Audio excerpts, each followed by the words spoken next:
जी हाँ, तारीख नोट कर लीजिए। 22 अगस्त 2026 शाम को ठीक 7:32 पर इस दिन बुद्धि, विवेक, व्यापार और वाणी के कारक ग्रह बुध देव सूर्य की राशि यानी सिंह में प्रवेश करने जा रहे हैं और ज्योतिष की दुनिया में इस गोचर को बहुत बड़ा माना जा रहा है। क्यों?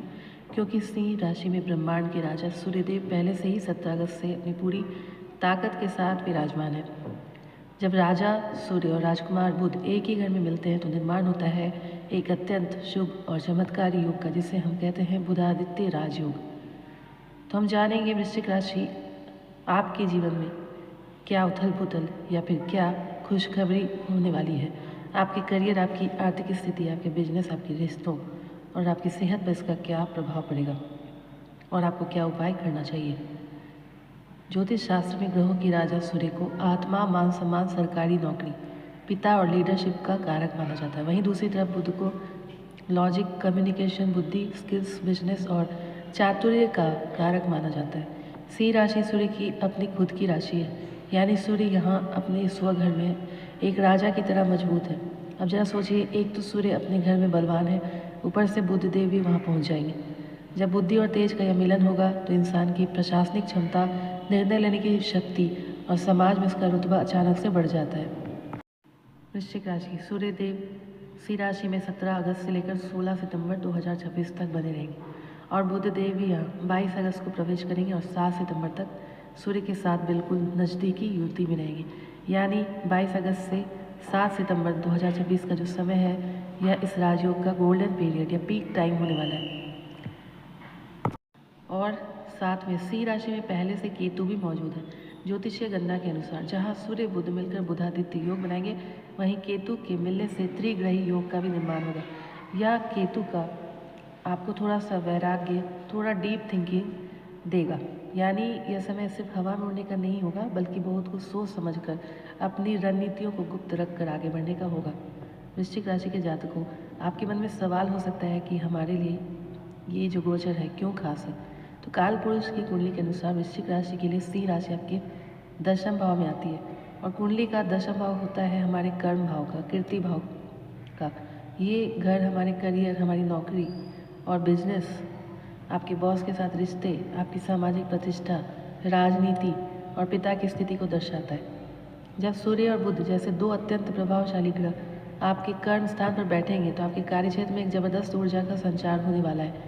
पिछले कई महीनों से जो काम अटके हुए थे या जो करियर में ठहराव आ गया था, वो अब टूटने वाला है। सूर्य यहाँ दिग्बली है, यानी दशम भाव में सूर्य को सबसे ज़्यादा दिशा बल मिलता है। यहाँ बैठा सूर्य आपको एक लीडर की तरह चमकाएगा ही चमकाएगा। लेकिन ध्यान रहे, दशम भाव में केतु भी उपस्थित है। केतु यहाँ क्या करेगा? केतु आपसे मेहनत करवाएगा और आपके भीतर के ईगो की परीक्षा लेगा। अगर आप अपने काम में पूरी तरह से ट्रांसपेरेंट यानी कि पारदर्शी रहते हैं, घमंड से दूर रहते हैं, तो ये कर्म भाव आपको फर्श से अर्श पर भी ले जा सकता है।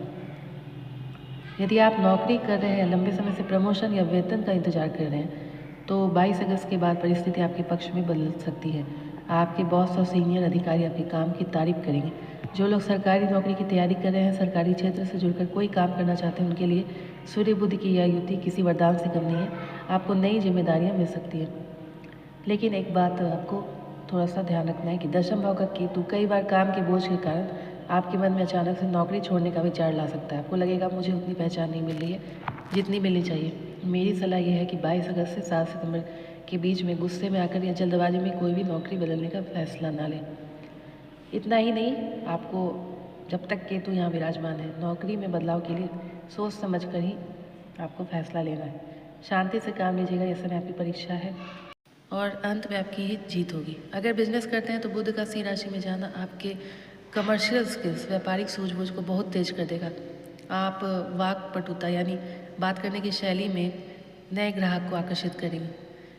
यदि आप मार्केटिंग से जुड़े हैं, कंसल्टेंसी, लेखन, मीडिया या किसी भी तरह के मैनेजमेंट से जुड़े हैं, तो आपको बड़ा आर्थिक लाभ देखने को मिल सकता है। पार्टनरशिप के बिजनेस में थोड़ा पारदर्शी रहे। केतु की वजह से पार्टनर के साथ कोई गलतफहमी भी हो सकती है, इसलिए हर डील को लिखित रूप में रखें। मौखिक बातों पर भरोसा बिल्कुल ना करें। दशम भाव मजबूत होने से आपकी आय के नए स्रोत खुलेंगे, रुका हुआ धन वापस मिल सकता है। यदि आपने कहीं इन्वेस्टमेंट किया था तो उसका अच्छा रिटर्न मिल सकता है। हालांकि बुध इस दौरान सूर्य के बहुत करीब होने के कारण अस्त स्थिति में भी रहेंगे, जिसका मतलब है कि आपको वित्तीय फैसलों में बहुत ज़्यादा जल्दबाजी या शॉर्टकट से बचना चाहिए। मेहनत की कमाई आपको टिकने वाला लाभ देगी। पारिवारिक दृष्टिकोण से देखें तो सिंह राशि का सूर्य आपके भीतर थोड़ा सा डोमिनेटिंग स्वभाव, मतलब दूसरों पर हुक्म चलाने की आदत ला सकता है। बुध के आने से आपकी वाणी तो अच्छी होगी, लेकिन सूर्य के प्रभाव से कभी कभी आपके शब्द थोड़े से तीखे या कठोर हो सकते हैं। घर परिवार में पिता के साथ वैचारिक मतभेद होने की संभावना बन सकती है। याद रखें, पिता का सम्मान करना आपके सूर्य को मजबूत करेगा, इसलिए उनके अनुभवों से सीखें, उनसे बहस ना करें। जीवन साथी के साथ रिश्ते सामान्य रहेंगे, बस काम की व्यस्तता के कारण आप परिवार को थोड़ा कम समय दे पाएंगे, जिससे आपको बैलेंस बनाने की ज़रूरत होगी। तो दोस्तों, पहला सुख निरोगी काया। ग्रहों का यह गोचर आपकी सेहत पर क्या असर डालेगा, ये जानना बहुत ज़रूरी है। दशम भाव में सूर्य केतु की युति होने से आपको हड्डियों, आंखों और पेट का विशेष ध्यान रखना है। सूर्य अग्नि तत्व है, सी भी अग्नि राशि है। इस समय शरीर में हीट यानी पित्त की मात्रा बढ़ सकती है। काम के अत्यधिक तनाव के कारण मानसिक रूप से आप थोड़ा थका हुआ या फिर चिड़चिड़ा महसूस कर सकते हैं। केतु की उपस्थिति आपको कभी कभी एंग्जाइटी या अनिद्रा दे सकती है। इसे बचने का सबसे अच्छा तरीका है सुबह उठकर प्राणायाम करें, खुद को हाइड्रेटेड रखें, कार्य क्षेत्र की चिंताओं को घर पर ना लाएं। एक बात का ध्यान रखें, यह समय मानसिक रूप से खुद को मजबूत करने का है, ना कि डरने का। अब हम बात करेंगे इस गोचर के उपाय के। छोटे छोटे उपाय हैं लेकिन बहुत ही असरदार हैं। हर सुबह सूर्योदय के समय आप अर्घ्य जरूर दें और बुधवार के दिन गणेश जी की पूजा करें, गणेश चतुर्थी इसका पाठ करें। चूँकि केतु भी आपके कर्म भाव में है, इसलिए आवारा कुत्तों को बिस्किट या रोटी खिलाएं, विशेषकर काले और सफ़ेद चितकबरी कुत्ते को।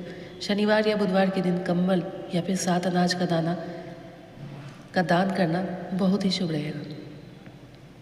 रोजाना या हर बुधवार को हरी घास या हरी सब्जियों को गाय को खिलावे, इससे बुध के दोष दूर होते हैं, बुद्धि तीक्ष्ण होती है। तो वृश्चिक राशि के प्यारे जातकों, कुल मिलाकर बात यह है कि 22 अगस्त 2026 से शुरू होने वाला या बुध का सिंह राशि में गोचर आपके लिए सुनहरे अवसरों का द्वार खोलने आ रहा है। करियर में मान सम्मान, पद प्रतिष्ठा, धन लाभ के पूरे योग हैं। बस आपको अपने गुस्से पर काबू करना है, कार्यस्थल पर सही राजनीति से काम करना है, अपने बड़ों का सम्मान करना है। याद रखिए, ग्रह सिर्फ हमें यह रास्ता दिखाते हैं, लेकिन उस रास्ते पर चलकर सफलता पाना हमारी मेहनत और हमारे कर्मों पर ही निर्भर करता है। इस गोचर का पूरा फायदा उठाइए और अपने जीवन को एक नई ऊंचाई पर ले जाइए। कैसा लगा ये वीडियो आपको? अगर अच्छा लगा तो लाइक ज़रूर कीजिएगा और अपने दोस्तों और परिवार के सदस्यों के साथ शेयर जरूर कीजिएगा और हमारे चैनल को सब्सक्राइब करना बिल्कुल ना भूलें, ताकि ऐसी सटीक ज्योतिषीय जानकारियाँ आपको समय पर मिलती रहे।